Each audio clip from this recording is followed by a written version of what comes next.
Chat, can you all hear him well? Oh, what? How? That means I need to speak, right? Yep. All Hello. right. We are Hello, good. Internet. All right. The internet is happy to see you. All right. So I sent you all this stuff. I think I added one thing at the end just so we'd have time. I remember the last time I interviewed you, I had only ever done one other interview before, and it was with Ian, and I wrote so Right. many questions, and we did like 10 of them. Right. You So could always only get to like a quarter of what you want to. exactly, except with you it was the opposite. I actually Right. wrote less questions, and then we just breezed through them all, and it was really, really good. So I do have a decent amount of stuff and some stuff Good extra stuff. at the end that's not as good, but can get to them if we have time. And sadly, I didn't get to watch, you leading up to go time. Well, that's this time good. At around. least there's Sorry. somewhat of an element of surprise. Yeah, last time for people who are new this time, I had to like rewrite a bunch of my questions, and so he was like, "Okay, I'm just gonna watch his stream," and I like went live thinking like, "Oh, I got these great questions," and he had just been listening to me make them for like 2 hours. So there was no element of surprise whatsoever. Okay, so I kind of want to start with 10.0.7. Yeah. I think something that's really cool about this expansion is clearly not only with the roadmap, but just throughout each individual patch cycle, there's so much more content. It seems built for the people who play WoW year round, not the seasonal, I would say like tourist WoW players, like the people who are there from the beginning to the end of the patch. 10.0.5 and 10.0.7 seems like a labor of love towards those people. So is that the new model going forward? I guess is that something you plan to do kind of in even expansions past this? Is that something new to stay in WoW? Yeah, I mean, certainly, like you mentioned, that's definitely the goal. Like, it's always to get content into players' hands, like at a, responsible and satisfying pace. We even had a chance to put out like the roadmap this year. Like, that was very much something that we'd never done before, but we really wanted to kind of speak to our goals and the intent there. And, hopefully players feel like we've been kind of holding up our end of the bargain as we've, like you mentioned, seen 10.05, Return to Forbidden Reach most recently, which is live right now. And then next week we have Embers on Neltharion. I'm also happy to talk about like patch philosophy. Yeah, Because I love that. yeah. So like, obviously the big .1, .2 stuff like that, like we kind of, those are more like seasonal patches, right? You've got a big Mythic Plus season, PvP season, a new raid. Often there's like a new zone or something to play around in. So those are, kind of the obvious seasonal patches. But the ones in between are where we've kind of been experimenting a bit more with what's been successful and with like the .5s. A big goal there, kind of philosophically, we look to add kind of evergreen content there, right? You'll see Okay. things like heritage armor pop into those patches. Often, you'll see class updates that aren't something that feel like they would be good to hotfix in. I think actually last time we talked, you pointed out like there was a problem I think with like one of the druid trees where they had to kind of give up some talent points to get some utility that other ones didn't, and we ended up making that change in 10.05, right? Oh, you made So a those ton of spec tree changes in 10.05. yeah, exactly. Where like a hotfix for something like that would be kind of jarring. You would just kind of log in and be like, whoa, what's going on with my talent tree? So we really look at like evergreen kind of content and systems changes there. 10.07, that's kind of the new one, right? Like we've never done a 10.07, which was Return to Forbidden Reach before. Yeah, that's that. So, You would have done Forbidden Reach at the beginning of a 0.1.2. Like that's right. Yeah. Right, exactly. And now we're looking at like, okay, well, what makes the most sense in an update like that? Like where is that best positioned to kind of like do cool stuff? And the places that we've been experimenting that I think have been successful is kind of like an opportunity for catch up, right? Like Forbidden Reach, tons of people were playing alts, leveling up new alts, getting geared up, kind of getting ready for that next season. That's a great opportunity there. And then the other space that we've been really exploring is an opportunity to create a bit of like a prologue, right? Like set up the story for what's next, kind of drop some hints as to where we're going. So Return to Forbidden Reach was really foreshadowing what was coming with Embers on Neltharion, and we think that's been really successful as well. Cool. Yeah, no, I love all of that. Now, about 10.0.7 before we move on. So you guys introduced something that I think is super interesting, and that's the Onyx Amulet, or I guess just that entire gem system. Right. I know in a previous interview it was talked about how that was something that, this isn't like Borrowed Power where it's like essences where you're going to get this, and then the rest of the expansion, this is like super relevant. I think the exact words were somewhere around the line of, we want this to be good for you right now for, this good. And then in the next patch, we want you to go into heroic, mythic, higher mythic plus high level loot, and then maybe replace this. Currently, it was actually like a really controversial item, I think, mainly because classes with good secondaries kind of universally didn't want it, and classes that had not as good secondaries, like it's the best by far. There are some DPS, healer, tank specs that won't replace this the entire rest of the expansion basically with any ring. It's best in slot forever. Is that kind of the ideal goal with it? Are you guys happy with the current power level of it? Because there's also a lot of classes that haven't really interacted with it at all. Yeah, totally. I mean, certainly that wasn't the goal, right? Like you mentioned, like the goal, as we stated previously, was, yeah, this is something cool that we can add in a '07 update that everyone has an opportunity to kind of like explore the new content, get something cool. And then, in the following patch, which would be our big seasonal patch, there would probably be something, maybe heroic plus where you would replace this with. Certainly, from that perspective, we didn't really hit the mark. Like you said, there's a couple outliers there where like, the equivalent item level on the ring, because it doesn't have primaries, is like very, very high. Yeah, higher than anything that will drop this expansion. Yeah. Right. Yeah. So certainly, we didn't hit our goal in that regard, and I'm sure what you're actually curious of is like, well, what are you going to do about it? That would be a follow-up question. Yeah. Yeah. So, ultimately, class balance versus item balance, like we have pretty significantly different philosophies there, right? Like. Class balance, we're constantly looking at. That feels like something that's not in your hands. That hey, I'm just kind of hoping that they update my class or spec so that I can feel like I can participate in this content. When it comes to items, there's something I say sometimes on the team that's like, overpowered is kind of a goal, right? Like there's a Blizzard philosophy or design philosophy of make everything overpowered, right? And when it comes to items, something being too strong as an item, ultimately that just becomes a goal for the player, right? Like I just want to go get that thing, and they go get that thing. They have to do some amount of content, earn some currency, whatever it may be, kill a raid boss, and then they get it. And to have that thing then nerfed out from under you feels very different than kind of the more consistent class balancing that we're doing. So we try to really stay hands off when it comes to item tuning. Okay. The exception there, right, is things actually most recently, there's a great example with like the Razagat bow, right? That was something that we very early said, hey, we actually found a bug. This is way more powerful than we thought it would be.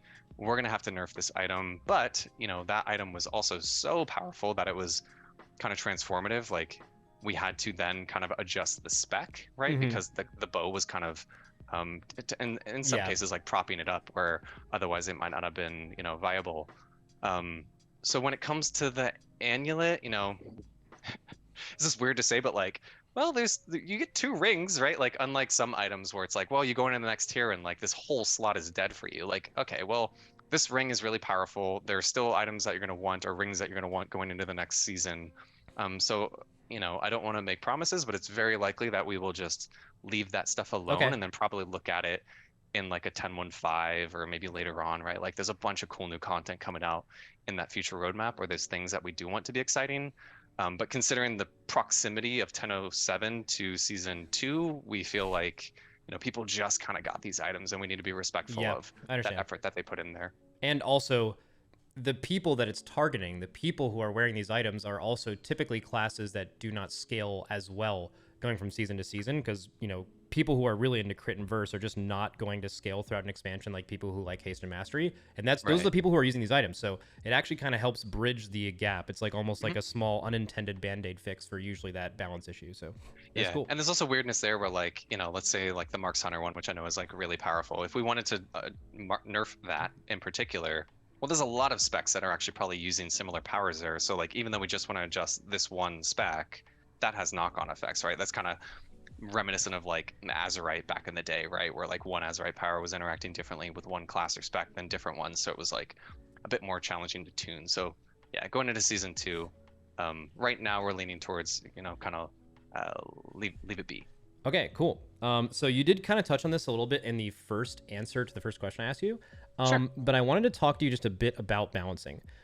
So now in this expansion, I have like kind of a theory about it, but I kind of want to hear why this is the case for you all. I can tell you from someone who's, part of what I do is being very sure about what the balance is of the game at any given moment, because we have to exploit that any way we can. And something this game right now, and especially after 10.0.5 and 10.0.7, is as balanced certainly as it's ever been. I would argue it's probably more balanced than the game has ever been, and it's Awesome. not an accident. You guys have done way more tuning. I'm sure you were forced to do this because of talent trees being so new, but you've done it more tuned because you've just simply done a lot more of it. Is this? I kind of just wanted to ask you about the process you guys use to design classes going forward, and what do you think is what is the cause of making you guys do this much more tuning? You said design. Do you mean tune? Yeah. I mean tuning, not design. Yeah. Okay, cool. Yeah. Actually, funny enough, you kind of already hit the nail on the head there, right? Like, the process really didn't change that much. Like, what we do when it's, say, time to say, all right, let's take a look at our class tuning. Let's look at the swath of data that we have, both from the players' feedback to our own internal tools and telemetry and logs to external logs. Like, the process of reviewing all that data hasn't really changed. It's really what you just said. It's the frequency, right? It's just essentially we do that every week now, where previously we might have not done it nearly as much. Again, you kind of hit the nail on the head. The talent system being such a big change, right? Like, having that much influence on everybody's way that they interact with the game. The class is what kind of guides you through the game and how you experience the game. So we wanted to make sure that with the talent revamp, we gave ourselves a lot of runway, after Dragonflight came out, to continue to look at that, tune, make adjustments, like what we were just talking about with 10.05 update. There's some big changes that came with 10.07 with Rep Paladins. Embers on Eltharion will have a big Shadow Priest update. So we really did want to give ourselves a lot of time to just make sure we were getting into that more steady state that the game might have been in past expansions. So really, it's just frequency. I will say, though, I'm thinking about when we changed this. I would say one kind of big philosophy shift that did happen with tuning was more maintaining the order of things, if that makes sense, right? Like, I'm not sure if we've talked about this kind of with the public, but in the past, the philosophy might have been like, well, this class is way ahead. Where do we want them to be? Okay, let's adjust it by this much, which maybe means they land in like the top 25%, where they were like number one by a big margin. Nowadays, we more look at that as like, well, they're in ahead. Let's bring them down. Let's like close the gap so that they're still like the best, but not so far ahead. So that was a kind of a big philosophy shift there. I will say the exception there is like, if there's a spec that like just crushes on cleaving or AoE and they're also winning single target, maybe there'll be some bigger adjustments there. But I think most people aren't surprised when they see that, right? Like, when the class that's also crushing AoE suddenly isn't as far ahead on single target because after some adjustments, that's not something that we would overlook. But yeah, I think those are the big kind of changes there. Yeah, you actually saw that this expansion so far. There's typically when you see classes go from being the very best class in the game to somewhere in the middle or not great, they're usually massively nerfed historically. I think in this expansion, there's actually quite a few classes that were really strong at the beginning of Season 1 and are middle of the pack to lower now, and nothing really happened to them. It was kind of just like a large constant tuning of everything in the middle near the low end that has just kind of enabled those classes to rise rather than anything specifically being majorly nerfed in most cases.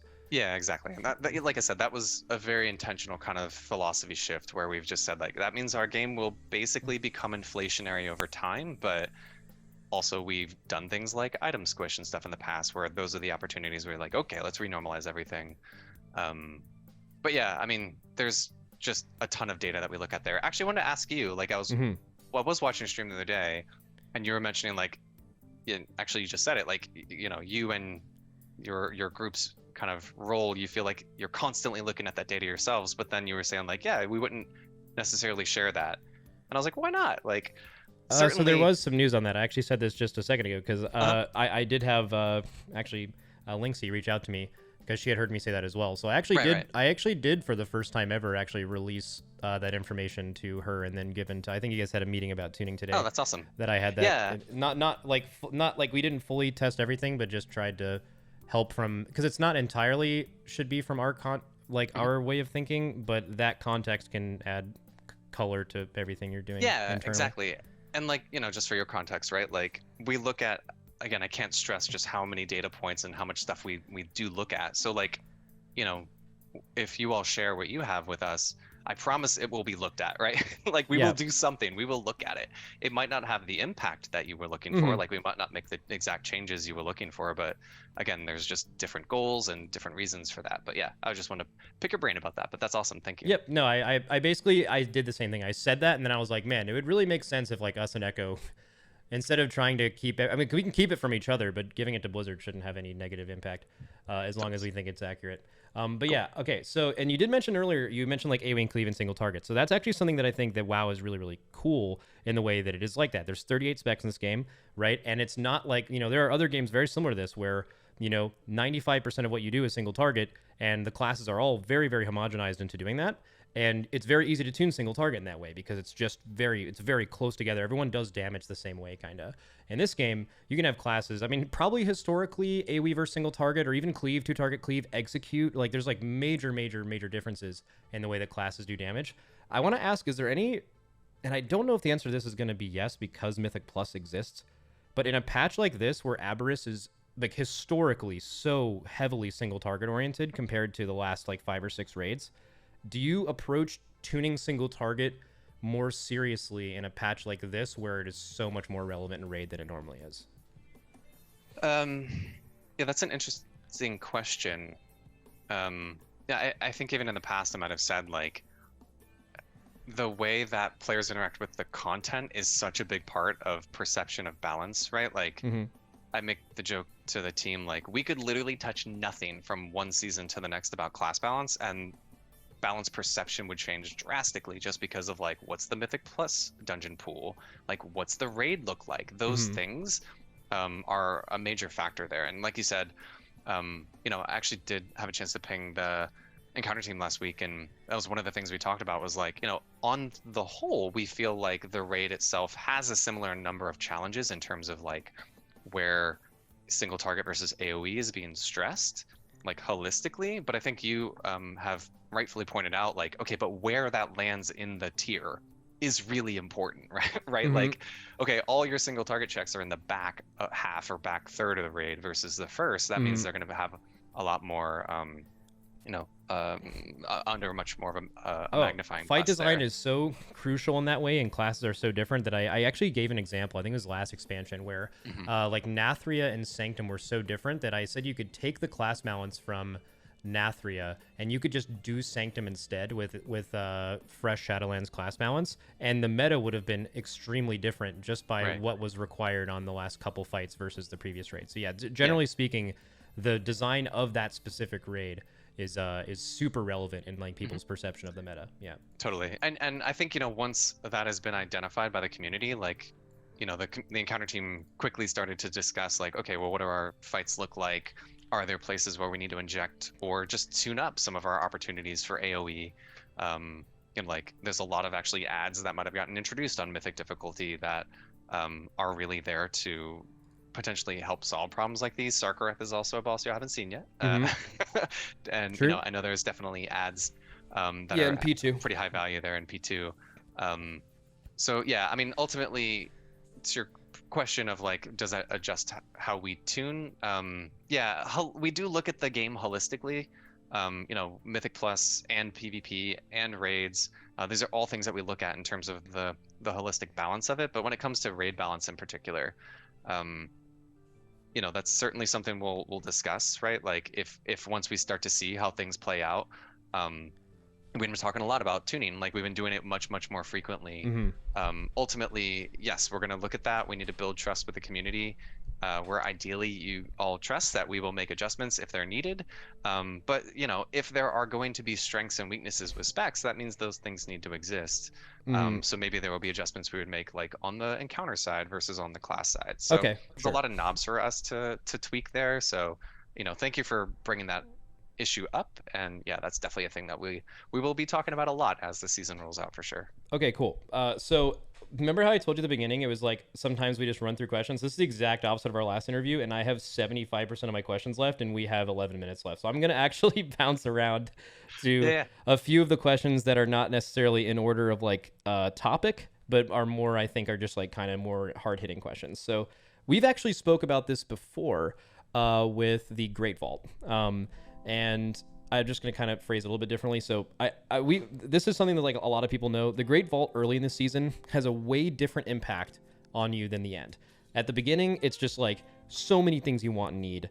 Every week, you just know it's a constant source. You're looking forward to it. It's a constant source of excitement. And then there is a backup token if you fail that. I basically kind of what I wanted to ask is like, is it possible there's something more we can do with that? Like potentially. Okay. I was like, are you gonna ask for tertiaries again? No. Because I think that's like, what you. Well, I think, time, yeah. So I think that's still a decent idea, but also, right now, if you want your best Mythic Plus trinket, it's very random. The upgrade system does not. Let's just use this patch as eye levels. You cannot use the new upgrade system to make your 415 hunger of the pack 421. You have to randomly loot it over the course of the season, and that would be the only way for you to ever achieve your best trinket potentially at that eye level. Is there also potentially a way to have that token maybe be some way to, allow a trinket you've already upgraded to be to that level, or just add some kind of loot targeting from it in general? Right. Okay. So it sounds like there's kind of two parts to that question. I'll talk about the vault one first. Yeah. I mean, ultimately, you said it before. I will repeat. The goal of the vault is that there's something exciting every week, right? Either you see an item that you're really geeked out to have, or you can pick the currency as kind of like the fallback there, and get something that you're happy about, right? Like, hey, I get the socketizer. I have my best in slot like set item or something. I can add a socket to that. I'm happy. We're always open to more suggestions there about things that we could add in there. I won't go over the tertiary thing since we talked about that last time, but the second part I think of your question was targeting, right? Can I get the thing? This is an interesting one, right? Like, because I do think variance is valuable, right? Like there's a lot of texture that it adds to the game. There's excitement when you get that item. We were talking about items are, it's a goal when something is really strong to want to go for it. So that texture is valuable, and we don't feel like it would be the healthiest thing for the game for everyone to just be able to circle the date on their calendar where their characters are done and everyone finishes at the same time. But for me, I think the thing I end up talking about a lot here is just magnitude. Right? Like, what is the difference between, this item versus that item? Sets are actually a great example here, right? Like, we saw set bonuses where, the target of a set bonus, the damage throughput or healing or whatever that this is providing your character is really high, like by design. So because that magnitude is so high, it doesn't feel very good at all to not be able to get that, which is where designs like the Catalyst come in, where we say, okay, cool, let's have a little bit of variance early on, but make sure that you can earn that set bonus by the Catalyst turns on and it's more deterministic. We've done other things also here with like the Mark of Mastery that you'll be able to earn at certain ratings or in PvP or Mythic Plus, or in raids, that is a deterministic way to get any set item you want. So adding that determinism when that magnitude is that high is definitely something we've talked about. And when it comes to certain items, in fact, since we're talking about the bow, very rare loot. I think magnitude right. is an excellent question for this upcoming patch. Exactly. And like the goal of those things is not to hit that point where you just don't feel like you're viable without it, where set bonuses definitely we've seen can reach into that area. So sometimes when that happens, that's really just like a tuning concern, right? And as I just said, with the philosophy of our items being such that often we just let those things ride, that definitely can cause problems. But that's kind of philosophically where we look to kind of solve those problems. Okay, yeah, for sure. And then that actually, it kind of answered a couple of my other ones as well, so that was awesome. So I want to ask you, now that we've gone through 2 seasons of Mythic Plus, we're about to start the second one, but we know the layout, which at both times has been the 4 Dragonflight dungeons that were introduced at the beginning of the expansion and 4 returning ones. Now going into next season, you have a little bit of like the Wild West. We're not quite sure what the idea is there. I think it's to be assumed that there will probably be 2 Mega Dungeon Mythic Pluses after the 10.1.5 edition. I think that's in the roadmap. But after that, there's like 6 dungeons or maybe even more. I think there's also a question on what's the correct amount of dungeons in a Mythic Plus season, right? Is it 8? There's been seasons with 10 or more. Like, what do you guys have anything to announce, I guess, with the plan of maybe what is possible for you guys to do in season 3? Like, what is the idea? Right. There's a few questions woven in there. I think, yes, 8 dungeons feels like a good target for us. Like, especially like you mentioned, the mix of 4 and 4 feels like a pretty good breakdown. 8 just feels like a good number, right? We feel like that going higher than that, like we've seen back in previous expansions, like the burden of knowledge starts to become pretty broad when the dungeon pool is so gigantic that you don't have much opportunity to like kind of revisit a dungeon repeatedly to kind of like start to build some of that mastery. Also, like changing the number of dungeons season over season can cause problems with like the Mythic Plus scoring system, right? Like suddenly scores are kind of moving around, and KSM is now a different value this season versus last season. There's some problems with that kind of constantly fluctuating. So like moving forward, we think 8 is a pretty good number. That's definitely what we'll target. I think you're trying to trick me into answering questions I'm not supposed to answer, so I won't announce anything about season 3 dungeon pool. But yeah, I mean, you have a good idea there in terms of like what that might look like with, you know, like we have the mega dungeon already announced, right? And we've definitely had conversations around like, cool, well, how do we keep that dungeon pool fresh and continue to follow this new pattern? Because yeah, like you said, like actually, like it's really hard to stress just like how cool and important an entirely new bucket of dungeons is for a new season. Like we've never done that before. That is such a big change. You know, going back to old expansions, when you graduate into a new dungeon or into a new season as a Mythic Plus player or someone who really enjoys that, like there's a ton of knowledge that you carry with you, and that also makes, you know, the barrier to entry higher and higher as the season progresses. Like a new player who's just wanting to get into Dragonflight with Embers on Eltharion, like there's all these players that have essentially solved the dungeons and then used to come and you're like, hey, can somebody help me out? And they're like, yeah, we figured this out, you know, months ago, sorry. So it really is hard to like over stress just how big of a deal that was, which also led us to kind of like some of those big Mythic Plus kind of affix pool changes that we did, where we stretched out where they get turned on and stuff like that.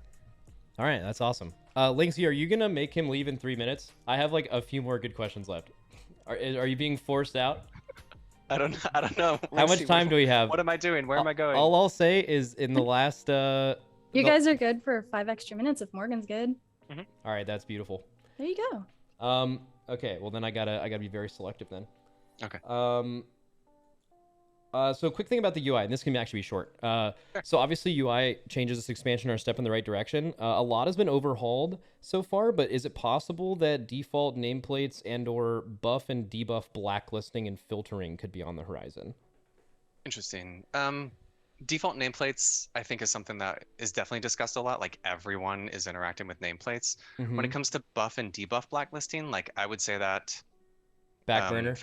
Very much kind of veers into like add-on territory where you start to get that granular about kind of what you're looking to do with your UI, right? Because philosophically, the out-of-the-box experience, the default experience, that's the one that we want to be as accessible as possible. So once you get into that world where you're really getting into higher end activities or rating, that customization is really such an awesome tool, right? Like it's one of the unique things about World of Warcraft, not just as an MMO, but like as a game, how customizable your UI is. Yeah. And that's kind of the space that we feel like is still kind of carved out for that type of change. All right, cool. And then bouncing around, totally different area, tier sets, where I think so far, and you saw this with the introduction of talent trees, you saw a lot of people bring back old tier bonuses that were well liked and like kind of made the gameplay of your class better. The tier sets you guys brought in at the beginning of this expansion, I think very vocally you were saying they were supposed to be very basic. We do not want to overload the players when there's already so much that's new all at one time. You've already seen now in the first patch, I think, that you guys are willing to be a little bit more creative with tier bonuses, kind of similar to how you've been in the past. My question is this. So in an expansion focused on evergreen systems in general, is it possible that if you come up with a tier set, and I think a lot of ways what tier sets are now that they're more creative is a way for a class designer to get really creative and be like, what would be a cool way for this class to operate going forward, or like just for this patch? It's like a quick time to test it.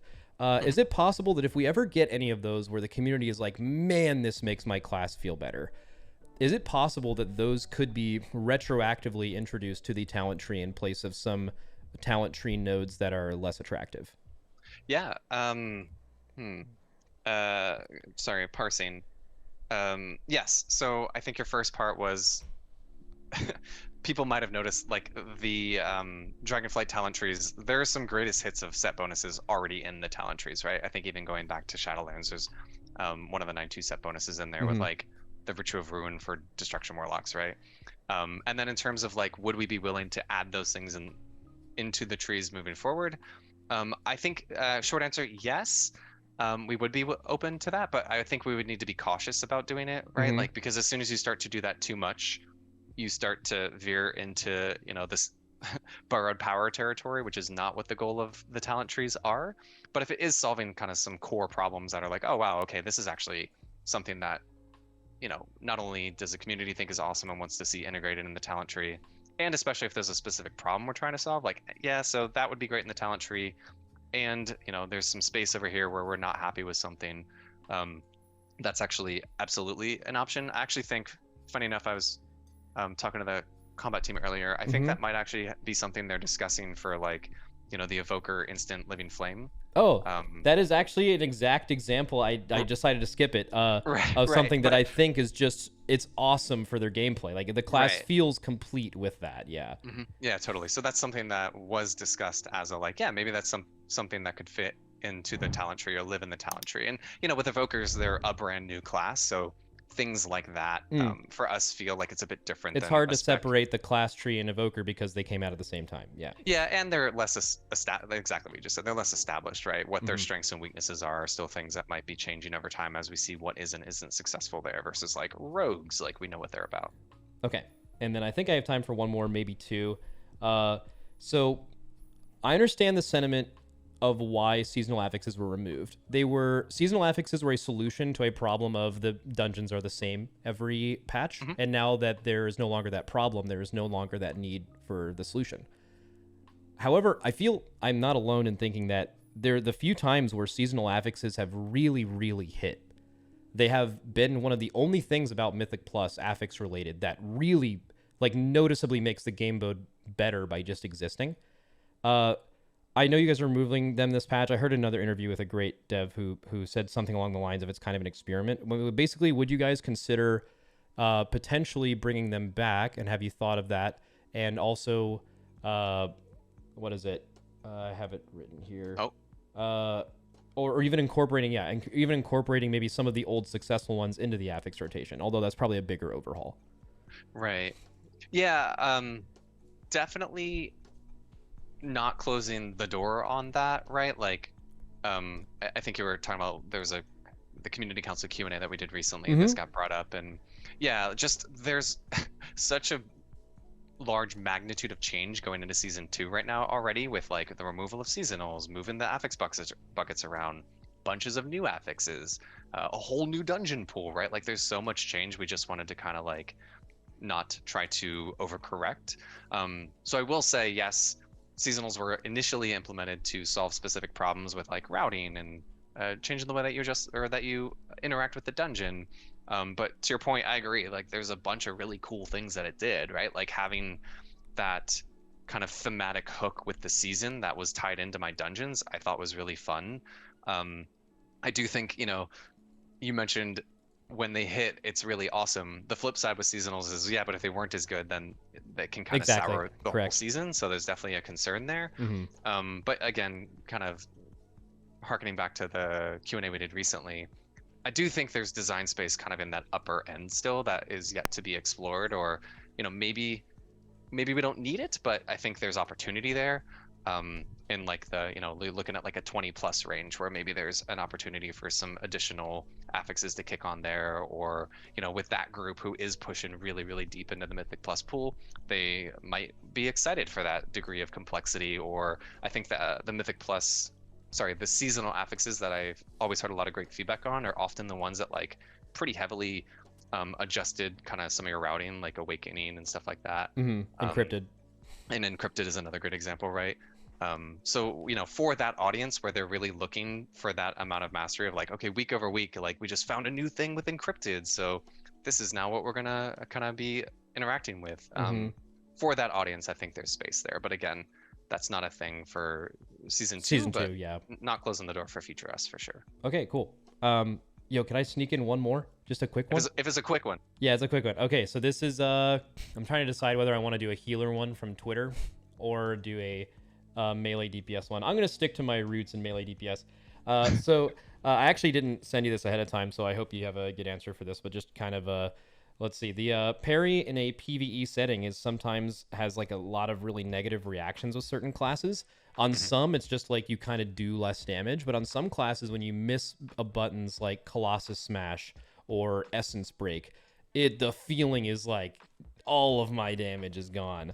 So I'm kind of wondering if I don't know. This could be like it's just Parry's been around forever thing, but is it possible that Parry could still punish you, but have, depending on the class you play, punishment not be as huge as it can be with that? Yeah, Parry is an interesting one. There's actually been a lot of changes with Parry in particular, like going way back to OG WoW. Parry used to like speed up your swing timer on the monster, right? So like like in Naxxramas, if your tanks happen to get parried a couple times, they would just get crushed by like Patchwork or whatever, right? Yeah. So we've already made adjustments to some of the mechanics there. Yeah, I definitely think there's opportunity for that, but that's one of those also kind of textures of what makes a rotation kind of feel dynamic, right? Like if you can just kind of spell out and make like a macro to run your rotation, there's certainly space for that. Like some people and specs, that's actually what they're looking for, but with others, there's often that layer of interaction that we want you to be kind of reacting to, right? Like that's why we implement trinkets and set bonuses that are kind of proc based. So that's more of like the systemic portion of that. Although I do, now that I'm thinking about it, parry is, you can't parry from the back, right? No, yeah, like a there is tank an question? emphasis to being in front. There are some fights that kind of force you in front of the boss, and there are just a few classes who like, maybe they have to like repress blackout kick, or they have to press some filler again, and then there's classes with no negative interactions whatsoever, and then there are classes where all their damage is gone because specifically one thing got parried. And it's basically it's like what would the difference be if the punishment was like, oh, when a parry occurs you do 40% less damage but your effect and debuff still applies, but it doesn't like make it not apply at all kind of thing. So for what it's worth, and I'm sure you've seen bosses where this is the case, usually it's the big the jacuzzi bosses, right, that'll like can't move. Often in those bosses we have the ability to just make them unparryable. Right, so like that's always also feedback that we're happy to hear, and on the encounter design side, that's a knob we can totally change, where especially if you feel like, yo, you designed the fight such that some percentage of the time I have to punch this thing from the front, and that makes my class feel kind of wrong, like that's a knob that the encounter team can adjust rather than changing like kind of a core system of how the game works. So sure, okay, if that happens, please let us know, and we can always take a look at that on the encounter side. Okay, yeah, I think most of the time it's taken care of. All right, thanks. That is thank you for going overtime with me. I love talking WoW with you, man. I would do it anytime. Off stream or on stream. Always fun to be here. Yep, awesome. Thank you guys. And Linksy, thanks for help setting it up. No problem. Thank you guys so much. All right, I'll see you guys later. Yeah, have a good day. Yep. See ya. Bye, Jet.